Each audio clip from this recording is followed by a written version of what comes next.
Buenos días a las personas que nos están acompañando aquí presentes, a las personas que nos están acompañando vía online a través de nuestra plataforma Zoom. En nombre de la Facultad de Derecho, agradecemos su asistencia a esta actividad de hoy, el derecho al olvido. Dios perdona, también la web.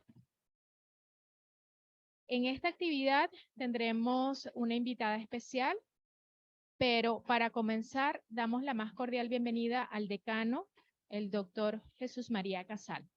Adelante.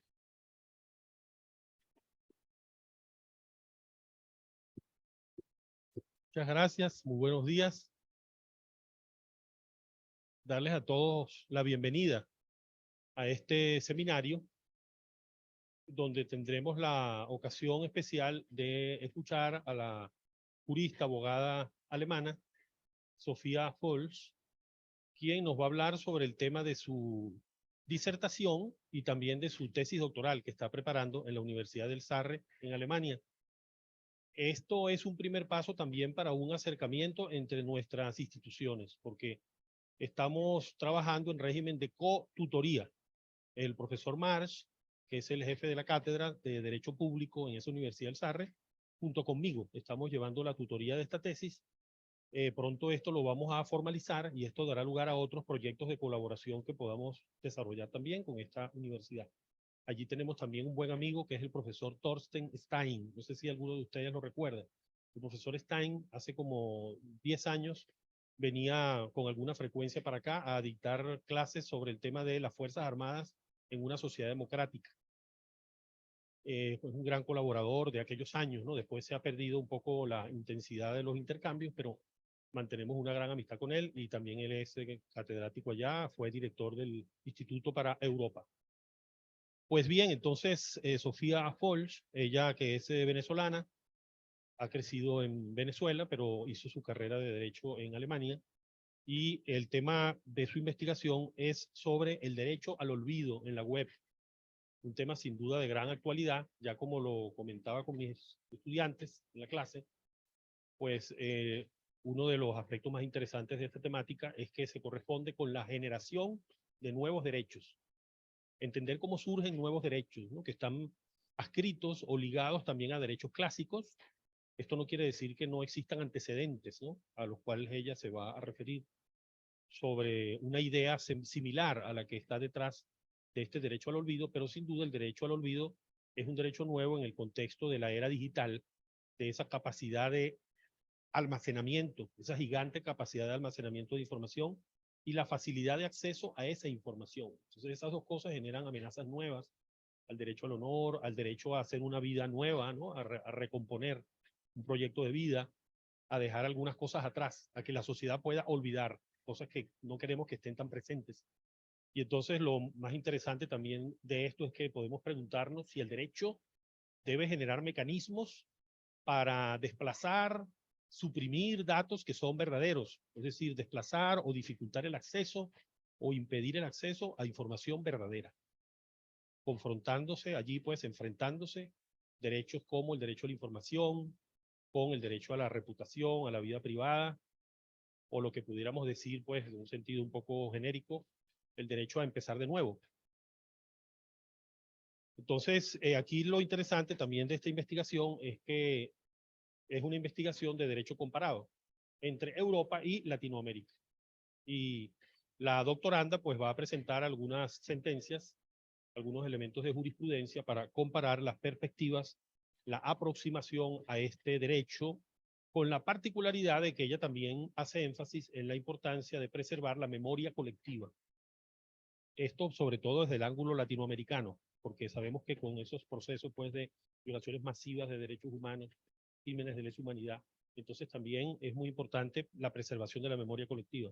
Es otra arista del problema que hay que considerar. Pues con este breve resumen, ¿no? de esta temática tan apasionante, le vamos a dar la palabra a Sofía Zoll, deseando pues que siga adelante con esta investigación hasta culminarla y que esto también permita aproximar un poco a nuestras universidades para realizar otras actividades de intercambio con los estudiantes de nuestros posgrados, ahora que vamos a un escenario pues de mayor articulación de pregrado y posgrado y de mayor internacionalización de la carrera. Muchas gracias y entonces le damos la palabra a Sofía Fons.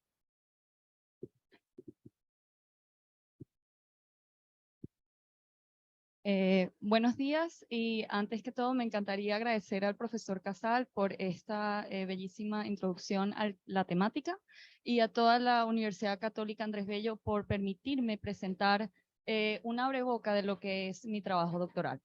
Como el profesor ya lo dijo, mi trabajo es del derecho al olvido y como subtítulo escogimos la frase Dios perdona, también la web.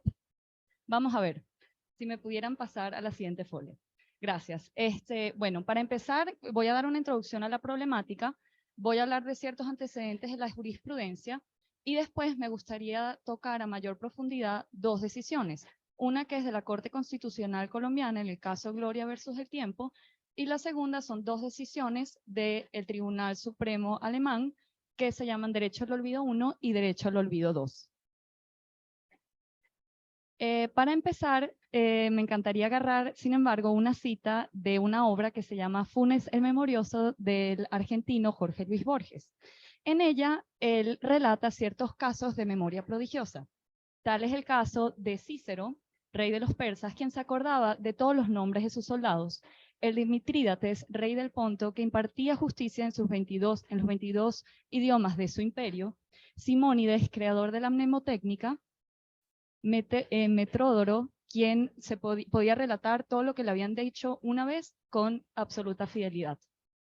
El día de hoy vamos a hablar de la web. ¿Por qué? La web almacena toda la información que subimos. Es más, pudiéramos decir que la web es una puerta, tiene una puerta de entrada, más no de salida. Pues yo quiero retar esa frase. ¿Acaso la web tiene la capacidad de olvidar? Bueno, para la introducción a la problemática, quisiera hablar de la definición del derecho al olvido, la tipología, el problema o la constelación de un surgimiento de un nuevo derecho que siempre implica nuevos conflictos y la aplicabilidad y eficacia de un derecho a olvidar en la web.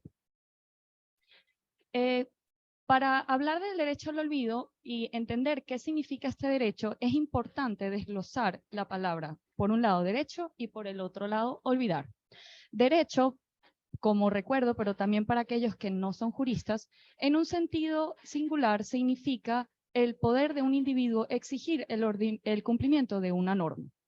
Por otro lado, olvidar en verdad es una palabra que tiene que ver más que nada con un sentido biológico. Es un proceso de eliminación de información en nuestra mente que ésta considera que ha perdido relevancia. Ahorita bien, si mezclamos estas dos palabras, derecho al olvido, no sabríamos decir automáticamente qué es lo que significa esto. En un primer lugar, pudiéramos pensar que derecho a olvidar es derecho a borrar información, ya sea de forma absoluta o una forma menos agresiva, el anonimizar una información. El problema con esta interpretación es que siempre va a estar en conflicto con nuestra memoria colectiva, ya que nuestra información es la base de nuestra memoria, lo que nos nutre y nos recuerda lo que nos ha pasado. La segunda variante de interpretación es el entenderlo como un derecho a desindexar. Para aquellos que no son hábiles en la informática, como mi persona, en un sentido estricto significa desindexar que una página no es rastreada por un buscador. Es decir, si yo la quiero buscar en Google, no la voy a encontrar porque esta no ha sido indexada, lo que comúnmente se conoce que la página está en la Deep Web. En un sentido menos agresivo, desindexar pudiera tener una interpretación de neutralización.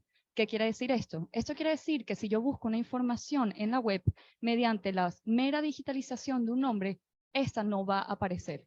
Ejemplo, el flyer del día de hoy de Dios perdona, también la web, si yo lo buscara a través nada más de mi nombre, si yo hubiese neutralizado su acceso, ninguno de ustedes pudiera acceder. Por el contrario, si nosotros escribiéramos derecho al olvido, UCAP, el día de hoy, tal vez esa información aparecería porque sigue estando indexada por el buscador. La última variante es un caso un poco más particular, es el entender el derecho al olvido como un derecho a actualizar. ¿Por qué es particular? Porque El derecho a actualizar aplicaría nada más a esos hechos que están en sucesos de desarrollo, como son típicamente casos criminales de investigación. Bueno, habiendo visto estos tres tipos de interpretación de lo que es el derecho al olvido, podemos llegar a la conclusión que no existe una definición universal de lo que significa este derecho. Mi propuesta sistemática es entenderlo como aquel derecho que ataca el contenido de una información o la forma de acceso de esta en la web. Más allá de esto, hay que ver la tipología de derechos al olvido, ya que, así lo dijo también la Corte Suprema de la Nación de Argentina, hay varios tipos de derecho al olvido, también en materia penal como en materia crediticia. En mi caso, hay dos tipos de derecho al olvido que están constantemente en conflicto, que es uno del habeas data y el segundo de la presentación mediática del individuo ante la sociedad. La constelación del habeas data es la siguiente. Se trata de una información personal que se encuentra en una base de datos. Esta es intransparente por dos motivos. Primero, porque no todos tenemos acceso a esta, sino simplemente ciertos entes, por ejemplo, un banco. Por otro lado, nosotros mismos, a pesar de que es nuestra información, muchas veces no sabemos ni siquiera qué tipo de información está escrita en esta base de datos. El derecho a borrar este tipo de información o actualizarla suele estar regulada en reglamentos de protección de datos. Así lo es en el caso de Europa, en el artículo 17 del Reglamento General de Protección de Datos de la Unión Europea. El siguiente tipo de derecho al olvido, que es el que a mí me interesa, en mi caso, es el de la presentación mediática del individuo. Este suele derivarse de derechos personalísimos como el derecho al honor, el derecho al buen nombre, y no está incluido en reglamentos de protección de datos personales por motivos de libertad de expresión.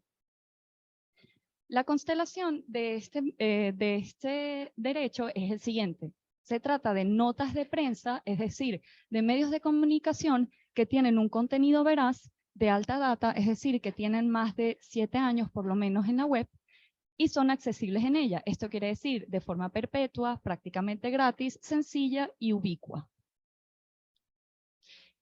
Si reconocemos un derecho al olvido en la web, como cualquier derecho nuevo, eso ya lo habíamos hablado hace 2 semanas en las clases del profesor Jesús María Casal, hay ciertos planteamientos que siempre se presentan, problemas democráticos y problemas de Estado de Derecho, ya que estamos reconociendo un derecho que no está escrito y que no conocemos sus límites. Entonces siempre nos vamos a tener que preguntar hasta qué punto eso puede ser legítimo, hasta qué punto va a haber seguridad jurídica y hasta qué punto un juez puede reconocer un derecho que no ha sido escrito, siendo este no su facultad, ya que el juez no está para crear leyes, ese es el poder legislativo, sino más bien para aplicar las leyes que ya han sido creadas.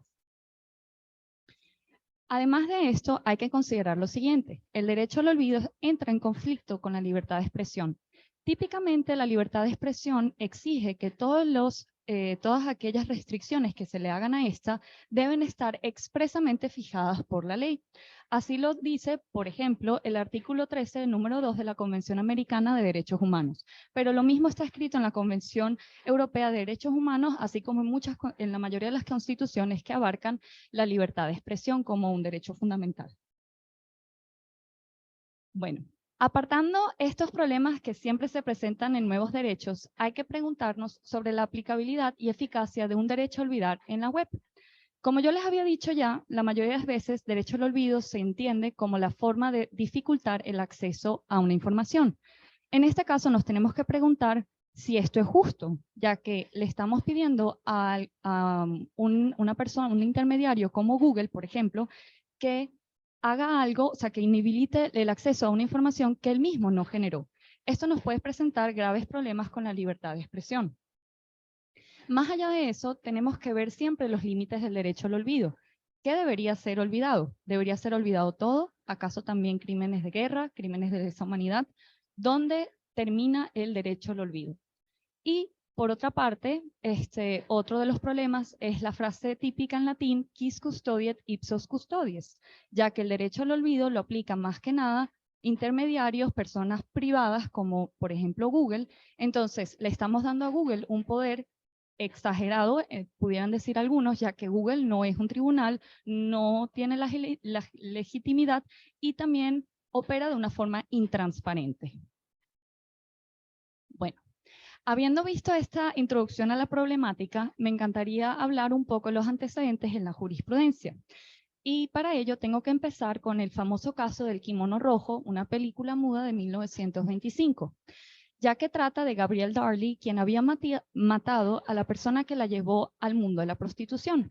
Sin embargo, ella quedó inocente de del crimen penal y después después de este suceso, ella cambió su vida, dejó el mundo de la prostitución y se llegó a casar. La producción Raid, sin embargo, hace una película de su vida y usa su nombre de soltera, Gabriella Darley, lo que hace que todo el mundo en su alrededor se entere de su pasado delictivo. Ella decide demandar entonces a la producción pidiéndole daños e indemnizaciones en valor de $50,000 y al final recibe, la corte le da derecho y le concede los $50,000. Entre la justificación, y eso es lo importante de este caso, es que la Corte habla del interés de la sociedad que tiene en rehabilitar a las personas que han cambiado su vida. Como personas pensantes en la sociedad tenemos que interesarnos porque aquellos que han dejado atrás su pasado delictivo puedan reintegrarse a la sociedad y no ponerlos permanentemente como criminales.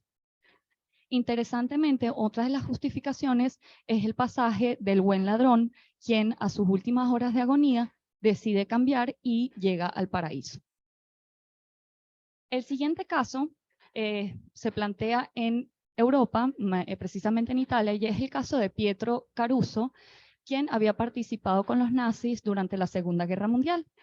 La viuda de Pietro Caruso le exige a Documento Film, quien había hecho una película de la vida de Pietro Caruso, que deje de hablar en parte de los hechos del pasado de su ex esposo, ya que a pesar de que estos sean ciertos, le generaba un problema a su honor, ya que según ella, todos tenemos un derecho al secreto del deshonor. Esto, sin embargo, no fue considerado por la Corte, ya que, según la Corte, el único límite de la libertad de expresión es la verdad. Los siguientes dos antecedentes vienen de la jurisprudencia francesa y uno tiene que ver con el caso de Landru y otro de Paris Match. En el caso de Landru, y lo interesante de esto es que a base de un comentario del profesor Gerard Leon Cayen, quien describiendo lo que había pasado en el caso, usa el término droit à l'oubli, que sería derecho al olvido, la primera vez que se usa este término. Se trataba de la amante de Landru. Landru fue un famoso asesino en serie de mujeres que mataba mujeres viudas de la guerra. Y ella decidió que en verdad la forma como la habían proyectado en la película no correspondía a la realidad y por ende ella decide que se le indemnice, pero no recibe al final, o sea, la corte no le da la razón. Si les interesa, por cierto, cualquier detalle de estos casos podemos hablarlos más a profundidad en la ronda de preguntas. El siguiente caso es interesante ya que la jurisprudencia francesa toma ese concepto de droit à l'oubli y lo aplica en un caso donde una revista había publicado una foto y una nota de prensa sobre una señora que había matado a la esposa y a la hija de su amante. Y lo explica como un derecho que nace con el paso del tiempo, ya que sería ilegítimo recordar el pasado si no hay necesidad desde un punto de vista histórico. Y es un derecho que se aplica también hacia los periodistas. El último antecedente, y ya entrando más a la temática de la web, es el caso de Mario Costeja González ante el Tribunal de Justicia de la Unión Europea. En este, Mario Costeja González tenía una propiedad que fue subastada ya que tenía ciertas deudas con el servicio social y decidió ir en contra de la vanguardia y en contra de Google, ya que según él esto le impedía básicamente tener un nuevo comienzo en la sociedad. La audiencia general se presenta, la audiencia nacional, disculpen, se presenta algunas dudas de cómo interpretar ciertas normas europeas acerca de la protección de datos. Por ejemplo, si Google trata datos personales cuando da acceso a la información, etcétera. Y sin embargo, al final, Mario Costeja recibe, le dan lugar a la demanda contra Google. Hay dos argumentos que me gustaría discutir acerca de este caso. Y es que Google es una empresa muy grande y Google Search no se encuentra se encuentra en los Estados Unidos. O sea, si nosotros pensamos en Google Venezuela o Google Colombia, eso más que nada son oficinas que se dedican a publicidad. O sea, no tiene nada que ver con Google Search. Eso está en los Estados Unidos. Entonces, lo que suele hacer Google es decir, yo no soy el responsable del buscador. Si tú tienes algún problema con el buscador, dirígete a los Estados Unidos. Este argumento lo usó también Google Spain en el caso de Mario Costeja González, pero la Corte le dijo lo siguiente. Es verdad, Google Search no está en España. Sin embargo, en España se da dinero para poner publicidad en el buscador. Entonces, según la lógica, sin dinero no hay buscador y sin buscador no hay dinero, tú, Google Spain, sigues siendo responsable del tratamiento de datos que estás haciendo. Y el segundo aspecto que vale la pena retomar de este caso es la obligación a desindexar información que es veraz y que no está siendo modificada desde raíz. En este caso, es interesante que la Corte dice, sí, es verdad, tenemos en realidad dos tratamientos de datos. Primero, lo que hace el medio de comunicación y segundo, lo que hace el buscador, ya que el buscador hace que esta información sea accesible de forma ubicua, permanente, por cualquier persona y sin motivo, y por ende, estamos hablando de una responsabilidad extra que le toca al buscador. Bueno, más allá de esto, como ya les había dicho, la Corte le da razón básicamente a la neutralización del acceso a la información, ya que esta no debe ser accesible a partir de la mera digitalización del nombre del individuo.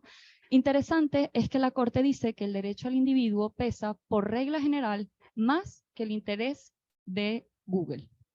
Y considera como límite que el público tenga algún interés específico para acceder a esta información con la mera digitalización del individuo. Bueno, de estos antecedentes podemos entender que el derecho al olvido tiene que ver con la rehabilitación del individuo ante la sociedad, quien está siendo afectado por una información veraz de su pasado que en la actualidad ha perdido relevancia. Y en base al último antecedente podemos ver que este es un derecho que se desenvuelve en la web.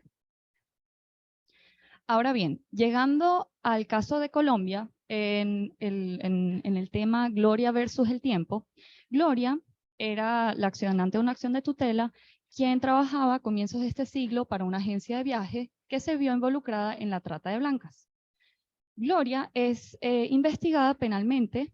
Sin embargo, la investigación penal contra ella acaba en el 2008 por motivos de prescripción, es decir, Gloria no es vencida en juicio.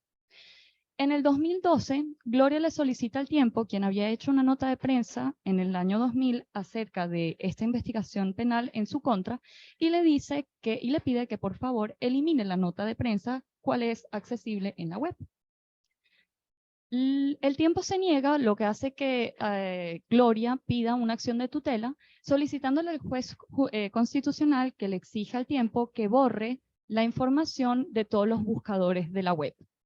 La primera instancia le da el derecho a la rectificación, es decir, que el Tiempo tiene que actualizar la información, incluyendo que esta no fue vencida en juicio, sin embargo, no le da el derecho a eliminar la información.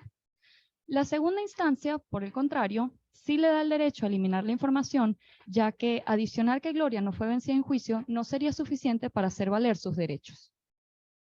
La Corte Constitucional llega a la siguiente decisión. Revoca la decisión de eliminar la información, ordena la actualización y más allá de eso, le ordena al Tiempo neutralizar el acceso a esta información de modo que esta no sea accesible mediante la mera digitalización del nombre de Gloria. Ahora bien, estas son las preguntas que se plantea la Corte Constitucional. Primero, ¿puede una información incompleta vulnerar los derechos de Gloria en sentido de derecho al honor y al buen nombre? Segundo, ¿lesiona la indexación por parte de Google los derechos fundamentales de Gloria? Y tercero, supongamos que alguna de estas preguntas anteriores son afirmativas. ¿Cuál sería el remedio constitucional que se le debe conceder a Gloria? La primera pregunta se responde de la siguiente manera. En principio, la información fue veraz, porque sí, Gloria fue involucrada en una investigación penal por el delito de trata de blancas. Sin embargo, ya que este delito prescribió, la información a partir de ese punto se convirtió incompleta. Debido a ello, esta información dejó de ser protegida por la libertad de expresión y al medio le toca el deber de actualizar la información. Y ya que la primera pregunta se responde de forma afirmativa, sí, la información incompleta vulnera los derechos fundamentales de Gloria, se tiene que plantear la pregunta, ¿qué es lo que hay que hacer para, o sea, cuál es el remedio constitucional para solventar esta situación? Lo primero que analiza la Corte es la eliminación de la información. Esta tiene que pasar un test de proporcionalidad y la famosa prueba tripartita de la Corte Interamericana de Derechos Humanos. Es decir, tiene que haber una ley, una finalidad y una necesidad de eliminar la información. En cuanto a la necesidad, la Corte analiza restricciones alternativas a la eliminación de la información y empieza con la rectificación, pero llega a la conclusión que por sí sola la rectificación de la información no es suficiente para hacer valer los derechos de gloria. Después llega al aspecto de desindexar. Sin embargo, esta no es necesaria desde el punto de vista de la Corte por dos motivos. Primero, porque la información sigue existiendo en la web. Y segundo, porque esta violenta la libertad de expresión, específicamente el principio de la neutralidad de la red. El principio de la neutralidad de la red, según la Corte, se orienta a evitar situaciones de bloqueo, interferencia o filtración. Y esto es una condicio sine qua non para hacer valer la libertad de expresión. Más allá de eso, la Corte tiene algunos problemas con darle responsabilidad al buscador, ya que este es un intermediario. Y como intermediario normalmente goza de cierta inmunidad. Es decir, al final la desindexación no pasa la prueba de necesidad, ya que hace el intermediario responsable, hace el intermediario un censor y limita la difusión de ideas, lo que contracarrea la libertad de expresión. En este momento también la Corte habla sobre el caso de Mario Costeja González y lo critica ya que según ella se ha sacrificado de forma innecesaria el principio de la neutralidad de la web. Después de esto, la Corte decide plantearse una búsqueda de un remedio constitucional que por un lado permita que la noticia permanezca publicada y por otro lado limite su difusión en la web.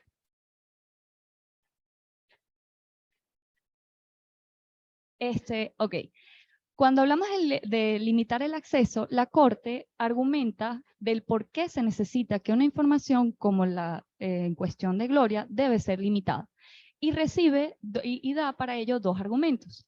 Primero, porque el delito que se le imputa a Gloria es el de trata de blancas, y el de trata de blancas es un delito muy grave que recibe un gran rechazo en la sociedad. Por otro lado, hay que considerar que el proceso contra Gloria terminó en prescripción. Eso quiere decir que las posibilidades de Gloria de defenderse son muy escasas, ya que Gloria ni siquiera llegó a estar en juicio. Por ende, es importante, según la Corte, que se limite el acceso a esta nota de prensa. El derecho a limitar el acceso, después explica la Corte de una forma muy dogmática, procede cuando se trata de notas de prensa con naturaleza penal que están constantemente ininterrumpidas en el tiempo, accesibles, por ejemplo, como es el caso de la web. Este derecho se origina desde el momento que un proceso concluye a favor del individuo y el medio debe actuar de forma oficiosa a partir del momento que se entera que el proceso ha acabado. Sin embargo, este derecho, y ahí vemos uno de los límites que aplica, es que la restricción de acceso a una información no se debe dar cuando se trata de un personaje en notoriedad pública o hechos, por ejemplo, de violación de derechos humanos, ya que estos son procesos de construcción de nuestra memoria histórica nacional. Con respecto a la segunda pregunta, si algunos de ustedes se acuerdan, es si la indexación violenta los derechos fundamentales de Gloria, la Corte llega a concluir que no fue la indexación por parte de Google, sino simplemente el hecho de que se divulgó una información incompleta. La Corte, la decisión Gloria versus el Tiempo no es apoyada por todos los magistrados. Hubo un magistrado que es el señor Mauricio González Cuervo, quien no estuvo de acuerdo con la decisión de la Corte por dos motivos. Primero, porque según él hay una ausencia de vulneración de los derechos de Gloria, porque la información nació veraz y se quedó veraz en el tiempo. El juez no está de acuerdo con que la información dejó de ser veraz porque se haya acabado la investigación penal contra Gloria debido a prescripción. Más allá de eso, el deber a actualización que crea la Corte la considera una nueva forma de limitar la libertad de expresión, ya que produce un efecto, un chilling effect. ¿Qué quiere decir esto? Que los medios de comunicación van a dejar de publicar informaciones que están en suceso penal, ya que siempre tendrán que estar pendiente de todos los desenvolvimientos que se den, lo que hace que los medios tengan que generar ciertos costos, que estén pendientes, y si no, tienen el miedo de que la información que hayan publicado deje de ser protegida por la libertad de expresión. En conclusión, mi comentario por ahora es el siguiente. En realidad, la Corte no reconoce como tal un derecho al olvido y, según mi punto de vista, elude el problema real del caso, que es que estamos hablando de una información que fue veraz y que pudiera perjudicar los derechos de Gloria. ¿Por qué es una información veraz? Porque no estamos en un contexto de habeas data, sino de libertad de expresión. ¿Qué quiere decir esto? Nosotros tenemos que analizar la legitimidad de la publicación de la información en el momento que se publica. Y así también lo dice el magistrado que no apoya a la Corte, en su decisión. Si nosotros partimos de esto, de que tenemos que analizar la información en el momento que se publica, llegamos a la conclusión que esta es veraz. Entonces, la pregunta que de verdad nos tenemos que plantear es, ¿acaso una información veraz puede vulnerar nuestros derechos al honor, al buen nombre, con el paso del tiempo? Lastimosamente, esa pregunta no la responde la Corte en este caso. Ahora bien, hay dos decisiones del Tribunal Constitucional alemán. Más que nada me voy a centrar en el primer caso, que es el derecho al olvido 1, ya que es rico en muchas características de las cuales podemos aprender mucho de la perspectiva alemana. El primer caso del derecho al olvido es una tutela que sí se dio, o sea, que sí concedió la Corte, de una persona natural que se enfrentó a la prensa. El contexto es el siguiente. En los años 80, el accionante asesinó en un yate a 2 personas e hirió gravemente a otra persona. Por esto, él fue condenado penalmente. La revista Der Spiegel publica 3 artículos acerca de este caso y los digitaliza en 1999. En el 2002, el accionante es liberado tras haber cumplido sentencia y más tarde, en el 2009, se da cuenta que la información que Der Spiegel había publicado sigue siendo accesible mediante la mera digitalización de su nombre. A raíz de esto, él exige al Der Spiegel, que es la revista, que anonimatice esta información de tal forma que ésta ya no sea accesible con la mera digitalización de su nombre. La primera instancia da lugar a la demanda, la segunda la desecha y la tercera revoca la sentencia y le niega al demandante su petición.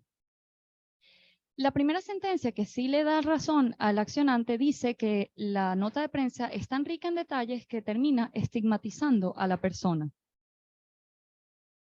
En la última instancia, quien le niega la petición, dice que existe un interés público en averiguar información de forma original, eso quiere decir no anonimizada, y por ende decide no conceder la petición del accionante, que era el anonimizar la nota de prensa. El Tribunal Supremo alemán le concede la tutela y decide que la última sentencia en definitiva le está vulnerando los derechos al accionante, y esta es su argumentación.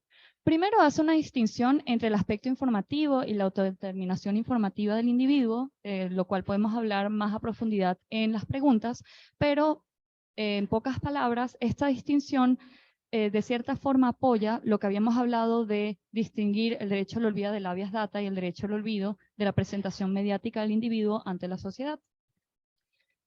La integración, y más allá de eso, la Corte desarrolla una nueva dimensión jurídica, que es la integración de la información en el tiempo. Y para ello hace una comparación del antes y del hoy en día con la web.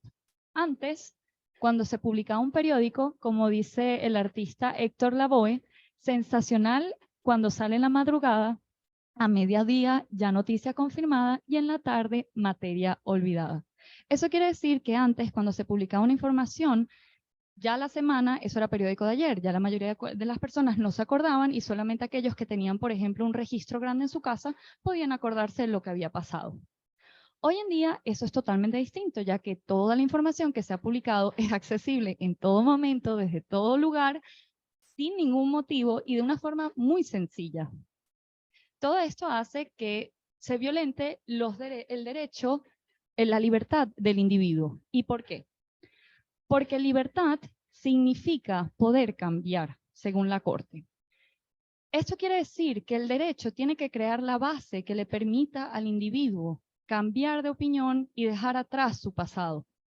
Solo así se puede empezar verdaderamente en libertad, según la Corte. Y allí es cuando menciona el tal llamado derecho al olvido. El derecho al olvido, sin embargo, no es absoluto y no puede ir en contra de un recordar en una responsabilidad histórica. El derecho al olvido es importante también desde un aspecto colectivo porque tiene motivos democráticos.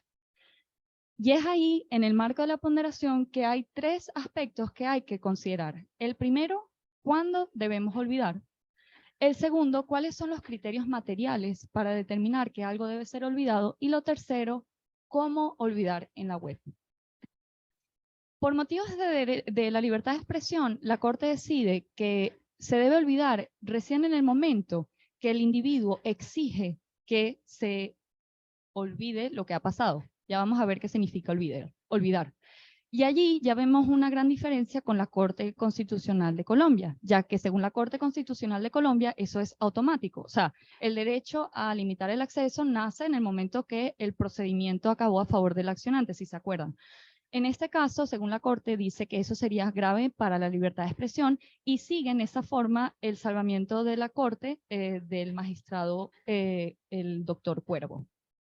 Con respecto a los criterios materiales, la Corte pregunta, por ejemplo, ¿cuál ha sido el objeto de la información? Estamos hablando, por ejemplo, de una información que tiene que ver con la vida laboral de la persona, o estamos hablando de información íntima. Por otra parte, ¿acaso el suceso está en una secuela de más sucesos? Eso quiere decir, por ejemplo, si estamos hablando de un crimen, ¿acaso se hizo una ley que penalice el crimen que se ha cometido específicamente? ¿Han pasado otras cosas en la política debido al suceso del cual estamos hablando? ¿Cuál ha sido el comportamiento del individuo? ¿Este individuo ha ido a la prensa, ha hablado de esto, ha escrito un libro? ¿Cómo se ha comportado él? Y también cómo se comunica la información, ¿acaso de forma escandalosa o de forma sobria? Y por último, ¿cuál es la prioridad que le da el buscador a esta información? ¿Es el primer resultado cuando ingresamos la información en la web o recién en la página 50? Buscando una forma de olvidar, la Corte es un poco menos estricta que la Corte colombiana, ya que la Corte colombiana dice específicamente que tiene que ser mecanismos como Robotex y MetaTags, y aquí la Corte dice que no es su tarea decir exactamente cómo se debe olvidar en la web, sin embargo hace la siguiente ponderación. Por un lado se puede borrar la información, lo cual sería grave, pero por otro lado la información puede ser accesible de forma ilimitada, que sería a su vez también grave para el individuo. Y dice que existe una diferenciación entre aquella persona que tiene un motivo para investigar la información, sea periodístico, sea por historiador o por un estudiante, a aquellas personas que simplemente por morbo quieren saber una información personal de la otra persona.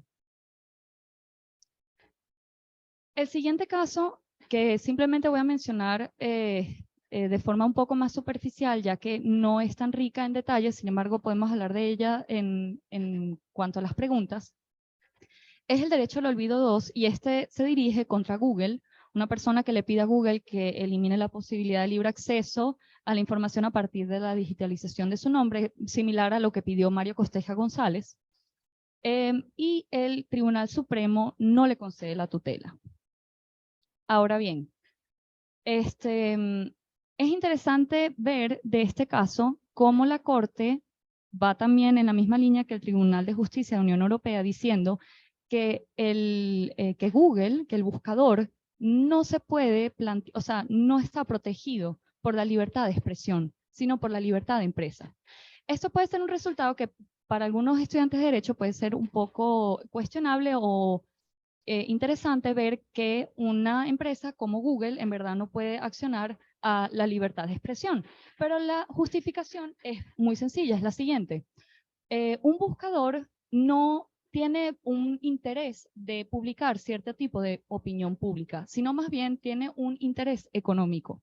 Por ende, los derechos que avalan lo que hace un buscador es la libertad de empresa.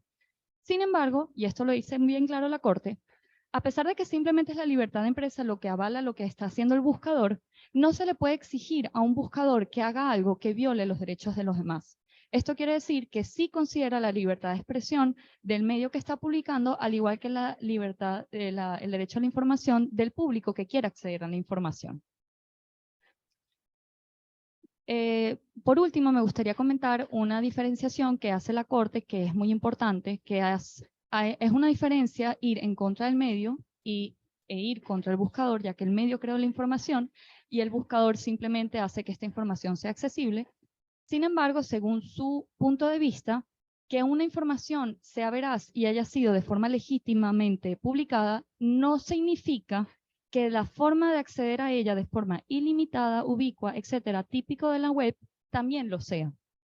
Esto es muy interesante porque, en otras palabras, la Corte no está a favor de la subsidiariedad, que era lo que la Corte colombiana decía, que los intermediarios no gozan de cierta inmunidad. Bueno, al final, esta sería más, la ponderación se vería como tal. Aquí tenemos a la persona que desea ir en contra de Google. Por otro lado, tenemos los intereses de la prensa, que es la libertad de prensa o la libertad de expresión. Y por el otro lado estamos nosotros, que somos el público que queremos acceder a la información. Por finalizar, es interesante ver, es casi la penúltima folia, que el Tribunal Supremo Alemán no consulta al Tribunal de Justicia de la Unión Europea, a pesar de que en cierta forma tiene otros parámetros que esta. ¿Por qué? Como no sé si se acuerdan, cuando hablamos del caso de Mario Costeja González, el Tribunal de Justicia de la Unión Europea privilegia el derecho de Mario Costeja González ante el interés de la libertad de expresión de Google. Muy bien, en nuestro caso, el tribunal alemán dice que no se debe privilegiar el derecho del individuo, sino que el derecho del individuo y el derecho de la empresa, al igual que el derecho del público a acceder a la información, al igual que el derecho del medio de publicar la información, están a todos al mismo nivel. Esto quiere decir que en cierta forma el tribunal se aparta de la forma, de la perspectiva del Tribunal de Justicia de la Unión Europea. Sin embargo, no le pregunta si lo que está haciendo está acorde a las reglas, a los reglamentos de la Unión Europea, lo cual en realidad debería hacerlo según el artículo 267. Su argumentación es la siguiente. En la constelación de Google Spain se presenta otro caso por dos motivos. Primero, porque la información, en el caso de Mario Costeja González, trataba de una información muy íntima, lo cual es cuestionable. Y lo segundo es que la publicación provenía de un ente público, ya que la Vanguardia había publicado la nota de prensa por motivos de órdenes públicas. También cuestionable. Bueno, eso sería todo. Yo sé que fue bastante input, pero me encantaría agradecer su atención y estaría feliz de recibir comentarios o preguntas de ustedes. Muchas gracias.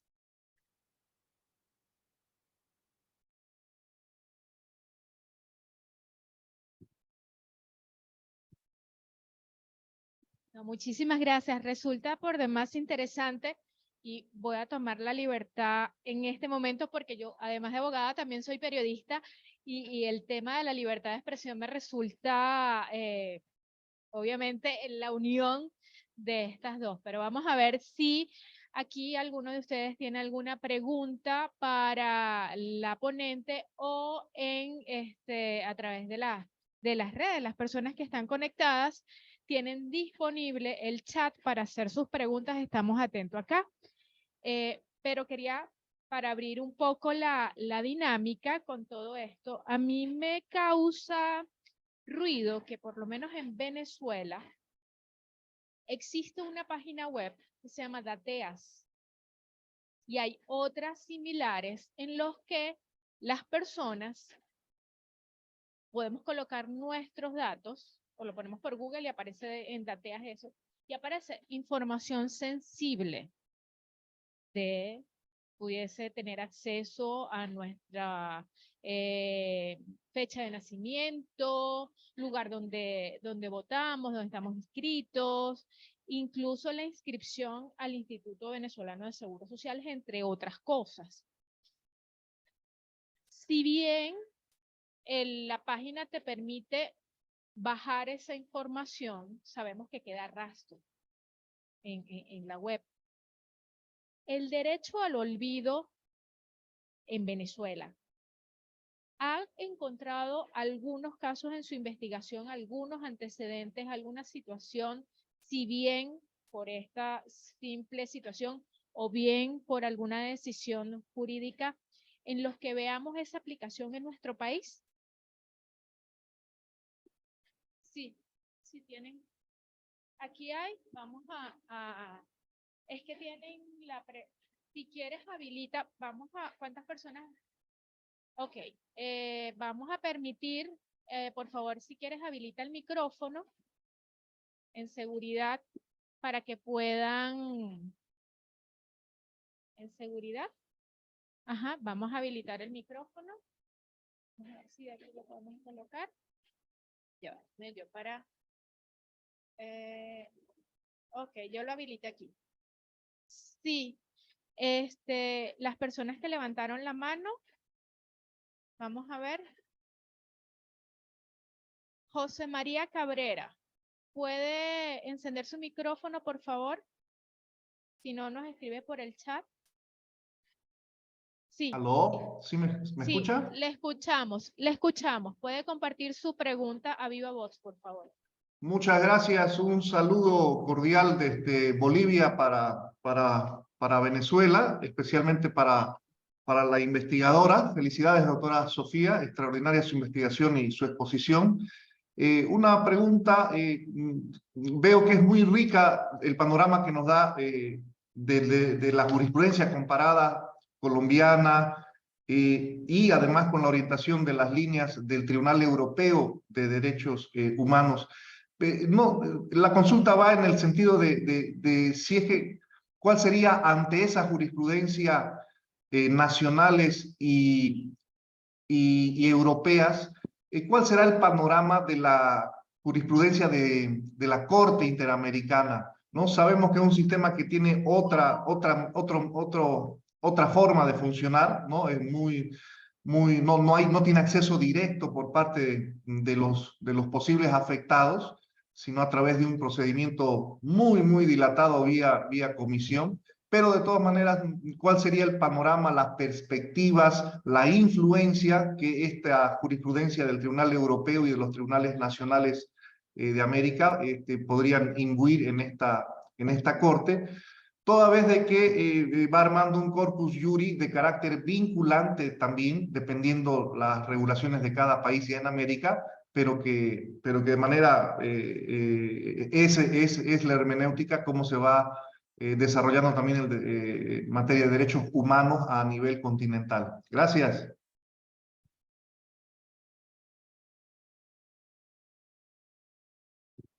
Hola, doctor José María Cabrera, gracias por comunicarse y un gran saludo también de mi parte y muchas gracias por la pregunta porque de verdad que es una muy buena pregunta, ya que a diferencia de América Latina, en Europa existe lo que es la Corte Europea de Derechos Humanos y ahí hay un caso de Hurbein versus Bélgica que aún está siendo debatido en la Gran Cámara y este sí tendría mayor vinculación, por así decirlo, en materia del derecho al olvido.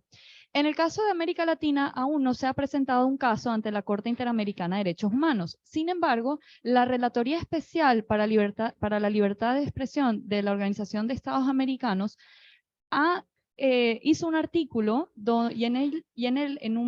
creo que fue incluso solamente en una página, habló un poco del derecho al olvido diciendo que estaba en contra de este derecho, ya que tenía miedo de que en base a este derecho se pudiera olvidar o borrar el pasado delictivo de ciertas personas. Entonces, en América Latina, eso sí es algo que me he dado cuenta en materia general, se tiene un gran temor ante personas que han cometido graves crímenes contra la sociedad, que instrumentalicen este derecho para blanquear su cara y poder ser reinsertados, por así decirlo, en la sociedad sin justicia. Muchas gracias, muy amable. Muchas gracias a ti. Hoy en día en Venezuela los cuerpos de seguridad del Estado publican en redes sociales todas las aprehensiones a individuos con toda su información personal. Esta información es muchas veces replicada por medios de comunicación digitales sin censura facial, en notas de prensa que persisten eternamente sin importar el desenlace o la exactitud del proceso penal. ¿Cuál es su opinión sobre estos hechos? ¿No se está vulnerando el derecho al honor de las personas y el principio de la presunción de inocencia con estas acciones? Totalmente, Aldo. Estoy totalmente de acuerdo contigo que esto es una vulneración del derecho al honor de las personas. Sin embargo, me gustaría hacer dos aclaraciones acerca de esta pregunta, porque tu pregunta es acerca de cuerpos de seguridad del Estado. Estamos hablando entonces no de medios de comunicación que se pueden decir que están haciendo uso de su libertad de expresión y su libertad de prensa, sino estamos hablando de entes del Estado que tienen que tener una ley que los legitimice para hacer pública una información, sea cual sea.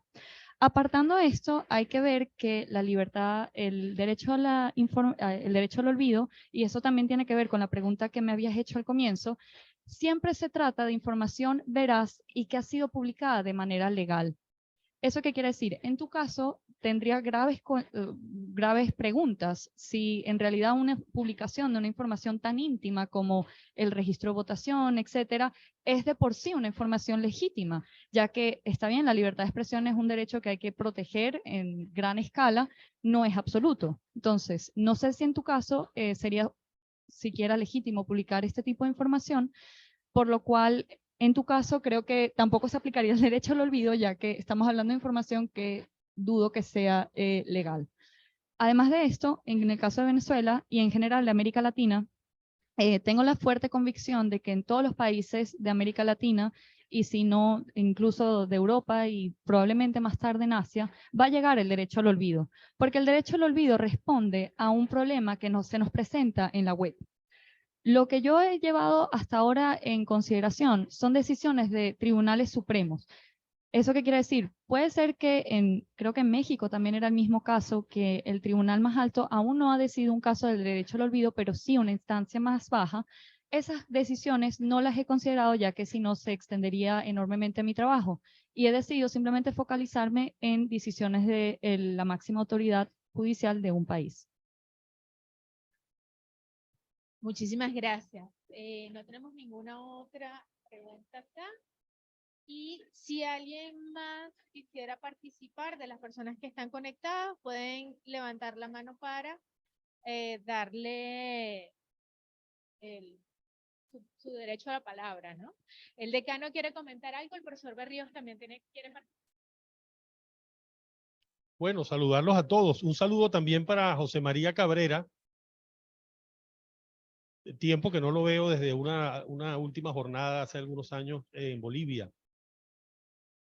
Le quería pedir a Sofía si podía comentar un poco algo que tratamos también en la clase, y es a veces las dificultades prácticas que se pueden presentar para asegurar el cumplimiento de estas decisiones, ¿no? Es decir, los temas ya más procesales de las demandas contra Google, digamos, cómo garantizar la ejecución, sobre todo fuera del ámbito de la Unión Europea, ¿no? Porque en la Unión Europea, pues, hay directivas y hay una serie de condiciones para que Google pueda seguir operando allá, a las cuales tiene que someterse, ¿no? Pero si estamos en el ámbito latinoamericano y queremos forzar a Google a que suprima ciertas formas de acceso a información, es decir, cómo ha estado, digamos, el debate a nivel procesal, ¿no? Latinoamericano en comparación con el caso español y en general europeo, ¿no?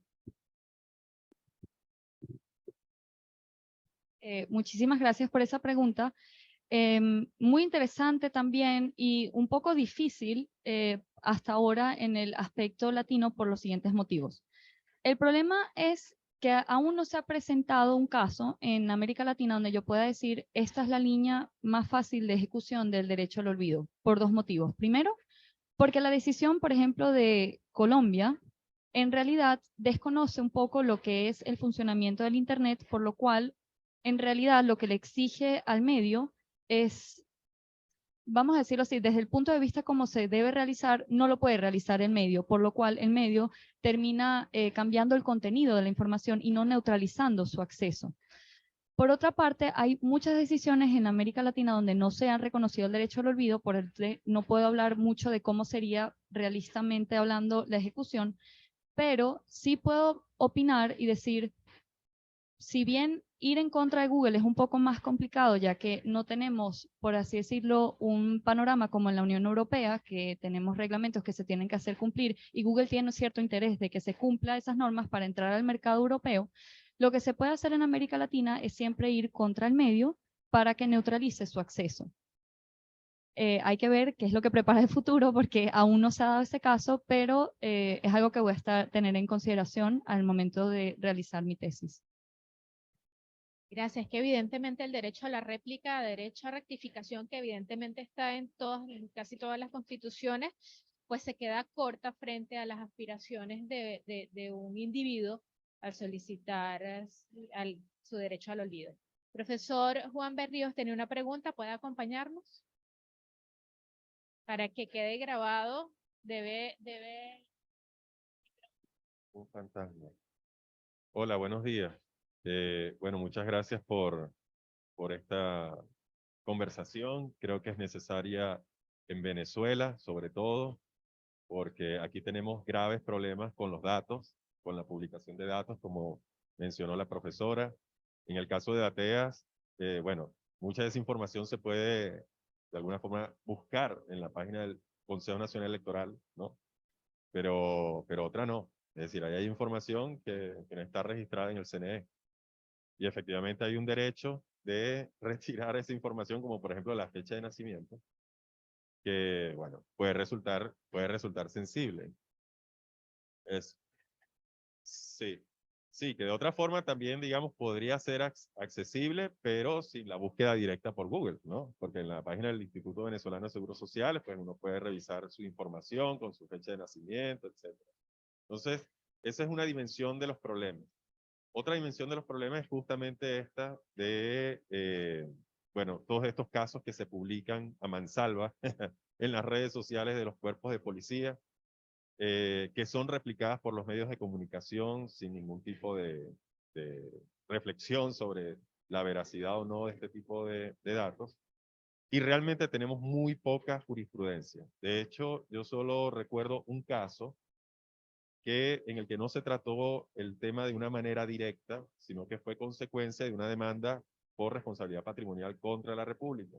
Y es un caso que ya tiene más de 10 años, lo que evidencia pues un poco ya nuestra longevidad en el sentido de que, bueno, todo se detuvo en el tiempo hace más de una década en la jurisprudencia sobre derechos en Venezuela. Y es un caso que además es el caso de Ángel Nava, de una persona que fue detenida en los años 60, además, por la aplicación de la ley de vagos y maleantes, que luego fue declarada inconstitucional, pero resulta que todas las personas que fueron recluidas como consecuencia de la aplicación de esa ley, en su caso concreto, en las colonias móviles del Dorado, que tenían una fama tremenda en Venezuela, de que las personas más peligrosas del país iban al Dorado, y bueno, una persona que efectivamente no fue enjuiciada, fue todo un procedimiento administrativo policial, estuvo 2 años detenida, demandó a la República por daño patrimonial, y en el año 2008 me parece es la primera decisión de la Sala Político-Administrativa, y en esa decisión hay una referencia al derecho al olvido. Claro, no planteándolo desde el punto de vista digamos, de repositorios web, sino porque en el Archivo General de la Nación está el libro de reclusos de las colonias móviles del Dorado. La solución de la sala, luego de hacer referencia al tema, fue poner una nota marginal al libro, donde aparecía en la línea, en el folio, donde aparecía mencionado el nombre de él, porque, bueno, efectivamente era más por un asunto político, decía algo así como que lo estaban averiguando por su personalidad. Entonces, ese es así como el único caso que yo recuerdo. Ya después la Sala Constitucional ratifica en parte esa decisión, ya luego vuelve otra vez a la Sala Política Administrativa, se la devuelven a la Sala Constitucional, porque, bueno, se trata de un caso donde efectivamente a una persona se le paralizó la vida, porque cuando le solicitaban antecedentes penales, aparecía el registro. Y bueno, eso es un tema realmente, digamos, sensible que, digamos, más allá de ese único caso que me parece es el que está referido en esta jurisprudencia en el ámbito del Tribunal Supremo y obviamente en todo el sistema de justicia, no tenemos nada. Es decir, aquí creo que hay mucha teoría para desarrollar en materia normativa y creo que el apunte quizás de tu trabajo puede ir hacia eso también, ¿no? Hacer contribución al derecho venezolano desde esa perspectiva porque no tenemos nada. Es un comentario que solo iba a hacer para ver un poco el panorama que tenemos en Venezuela. Muchísimas gracias. Sí,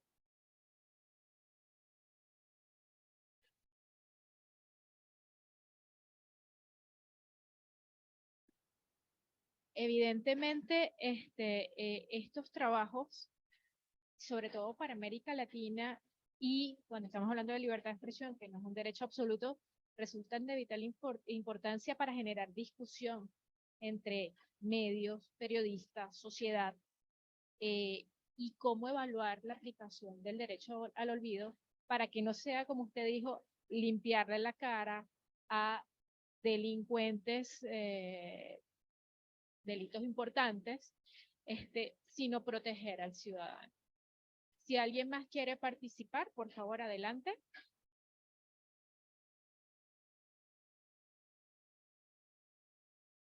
Bueno, mi pregunta era, en un momento de la exposición, cuando señalabas que una de las partes, uno de los elementos de configuración del derecho al olvido era la información de alta data, hiciste referencia a 7 años como una especie de marca alrededor de eso. Y mi duda es de dónde proviene esa cifra, digamos, como referencia ahí.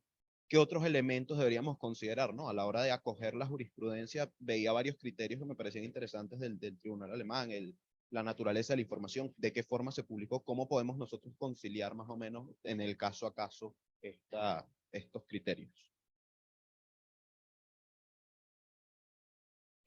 Muchas gracias por tu pregunta. Y sí, yo hacía mención cuando hablaba de alta data de 7 años, sin embargo, como diríamos en alemán, no dejes poner esa palabra no la deberías poner en una vasija de oro, porque por lo siguiente, o sea, 7 años es un número promedio, por así decirlo. En la jurisprudencia, por ejemplo, en el último caso, que fue el del cual no hablé mucho, del derecho al olvido 2 ante el Tribunal Supremo alemán, era una información que llevaba 5 años en la web. Y ahí la Corte dijo, por los momentos no es suficiente. Hay una decisión de Chile donde la información estaba alrededor de 7 años. Era un poco complicado, o sea, fue un poco interesante ver cómo ellos calcularon el tiempo. Eso también fue un problema de ese caso, pero mínimo eran 7 años que esa información ya estaba en la web. Y ahí dijeron, bueno, en este caso sí, hay derecho al olvido. Yo diría más o menos 7 años suele considerarse, otros pudieran decir 10 años. Eso es algo más bien que depende mucho de la jurisprudencia. Es importante, sin embargo, no olvidar ese factor del tiempo, porque el derecho al olvido el propósito es una reinserción, y eso quiere decir también que tiene que haber un periodo de tiempo después de que haya pasado el hecho. Es decir, yo no puedo en un año que la información de hoy, según yo me perjudica, decir tengo el derecho al olvido. Normalmente no aplicaría en un caso así, o sea, tiene que pasar un tiempo, pueden ser 7 años, pero eso depende mucho de la jurisprudencia. Muy interesante, y por eso era la decisión derecho al olvido 1, son los otros criterios, qué tipo de información estamos hablando. Por ejemplo, es una información de carácter sexual, ya eso estamos hablando de información íntima, normalmente el interés del individuo es más importante. O, por ejemplo, estamos hablando de una información laboral, algo que una persona desempeñó en su trabajo como, por ejemplo, gerente, y ya no quiere que se recuerde esa información. Ya esa información es de menos carácter sensible. Igual la Folien, no sé si se la va a hacer pasar el profesor Casal.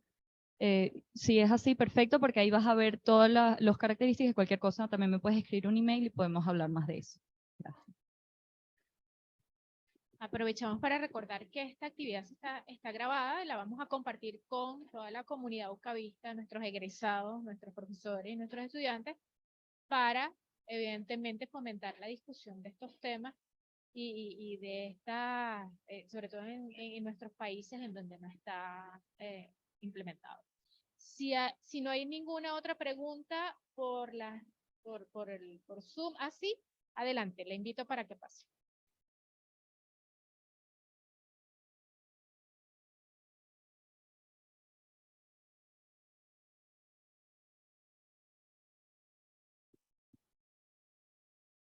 Ok. Muchas gracias. Bueno, muchísimas gracias por esta invitación que fue extendida de manera general. Yo agradezco mucho esta ponencia porque justamente yo estoy estudiando un doctorado y fue el tema que seleccioné para mi tesis doctoral. Solo que estoy en una etapa muy incipiente, estoy apenas elaborando el anteproyecto y bueno, me fue aprobado el tema. Con relación a la ponencia, que de verdad estuvo muy completa en todos los puntos que aspira a desarrollar, me surgen dos dudas. Una con relación a, bueno, ya sabemos en Venezuela que no tenemos ningún tipo de regulación ni tampoco ninguna decisiones jurisprudenciales al respecto.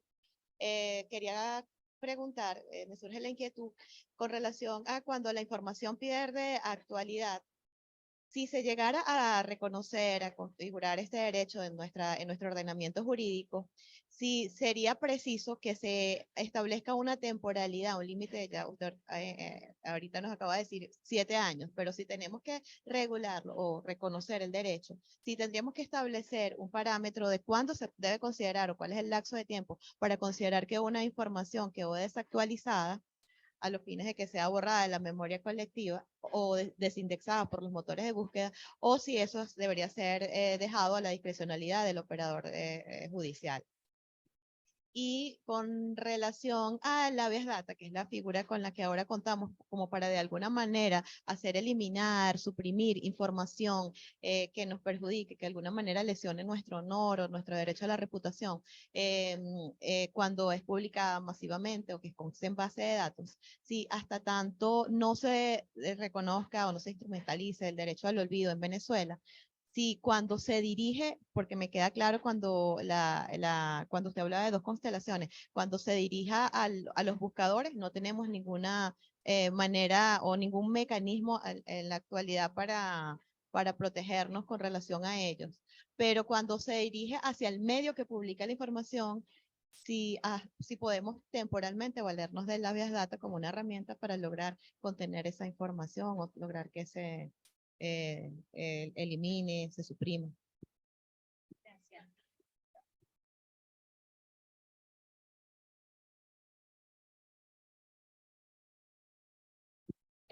Bueno, muchísimas gracias por su pregunta. Y, a ver, la primera pregunta, si mal no me recuerdo, era acerca de los 7 años y si tiene sentido que eso se regule.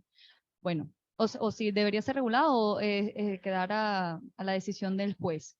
Bueno, esa es una pregunta interesante que yo pudiera decir depende del caso. ¿Por qué?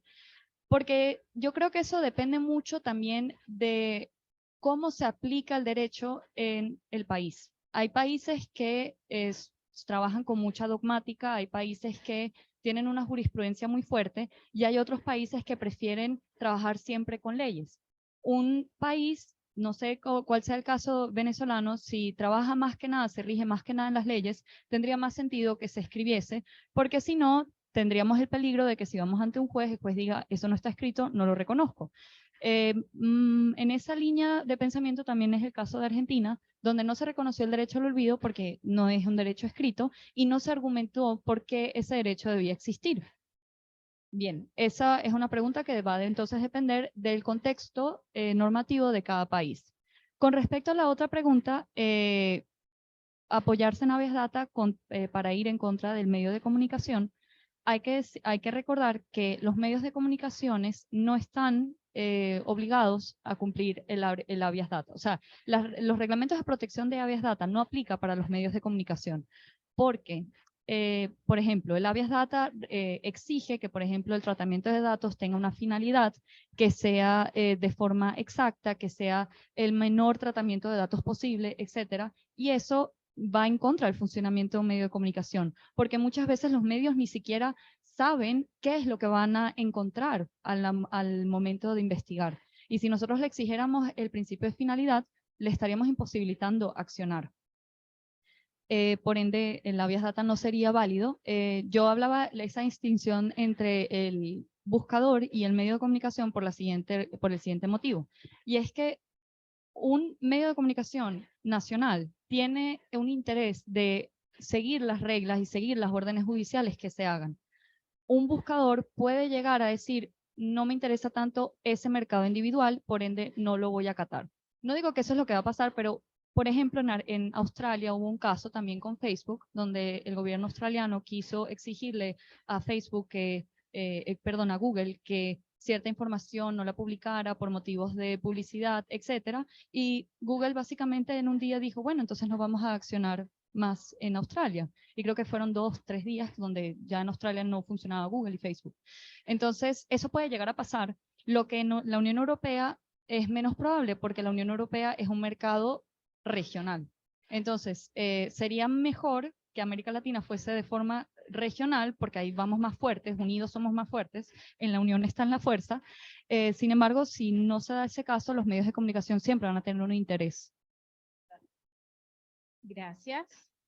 Evidentemente, un paso más adelante en esta discusión, evidentemente, para solicitar el derecho al olvido, uno tiene ciertas, puede ser a raíz de un proceso, como los casos que ha pasado, pero sabemos que en países donde la tecnología va más adelante, personas simplemente quieren desaparecer de la web sin necesidad de haber pasado por algún caso judicial o algo, sino que simplemente quiere desaparecer y pues bueno, ahí tendría que ir directamente hacia el buscador para hacer esas solicitudes. No quiero que mi nombre aparezca en ningún lado. Y no habría una sentencia, no habría una jurisprudencia, no habría nada que le indicara, una sentencia que le indicara al buscador, mira, desaparece esta persona.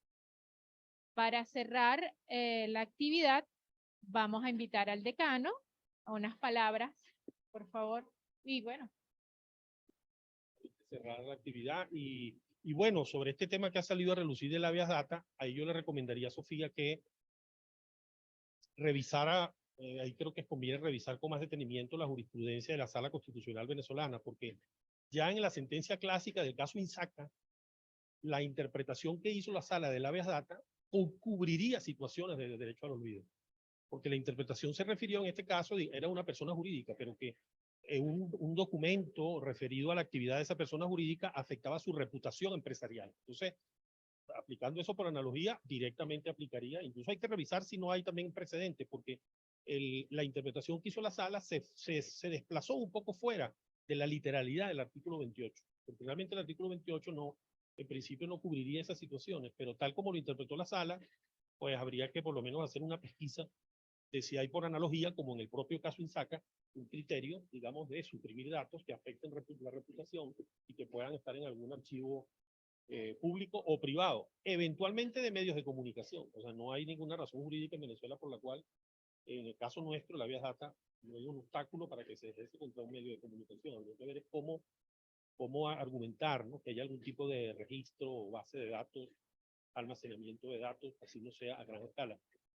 Pero bueno, este es un tema apasionante, ciertamente, como decía Juan, pues un tema donde apenas estamos en los primeros pininos, en los primeros pasos en el caso latinoamericano, tal vez más en Colombia, pero en Venezuela, pues muy poco lo que podemos mostrar, ¿no? Y es muy interesante esa referencia al caso Navas por todo lo que implicó pues esa aplicación arbitraria de la ley de vagos y maleantes y un derecho de rehabilitación.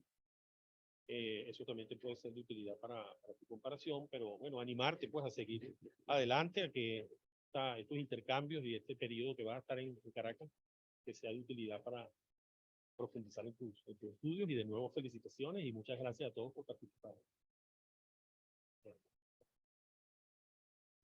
Decano tiene un mensaje en la red.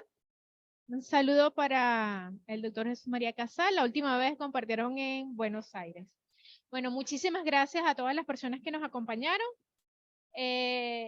Les enviaremos, una vez que descarguemos y lo pondremos en la web, les enviaremos el enlace a la grabación. De todos modos, pueden seguir nuestro canal en YouTube de la Escuela de Derecho UCAP Caracas, en el que lo colocan así en el buscador y lo van a encontrar, en el que usualmente compartimos las grabaciones de las actividades que hacemos acá. Y estén atentos a nuestras redes sociales, en los que siempre enviamos información de las actividades que hacemos prácticamente semanal en nuestra facultad. Muchísimas gracias. Feliz día a todos a nivel de Latinoamérica, las personas que están en otros países. Y bueno, y feliz día a ustedes y muchísimas gracias por acompañarnos.